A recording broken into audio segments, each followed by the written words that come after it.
Hungarian. Yeah, palaging gutom. Hungarian, sa dulo ng walang hanggan. Hindi ah.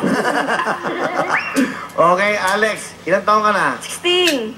Nag-graduate ka ng high school. Yes. Saan ka nag-graduate? Sordua Business High School. Oh, pasalamatan mo yung mga teachers mo. Hi, dyan na kayo. Basta kayo. Kumusta po kayo? Hello. Nandito na ako. Hindi nyo alam. Yung atleta nyo, nandito no. Maumupo ka. Hello po. Mga teachers mo. Asan ang father mo? Ay, nako. Namatay siya nang hindi nagpapaalam sa akin. Grabe, ang saklap, di ba? After 2 years ko pang nalap. Kailangan ba pag namamatay ka? Bye-bye. Kasi- Ganoon, kailangan pag namamatay ka? Grabe naman, Kuya Will. After 2 years ko pang nalaman bago siya namatay. Gosh. Saan siya namatay? Doon, sa bahay nila. Sandali.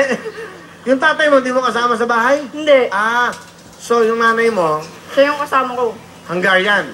Oh, half.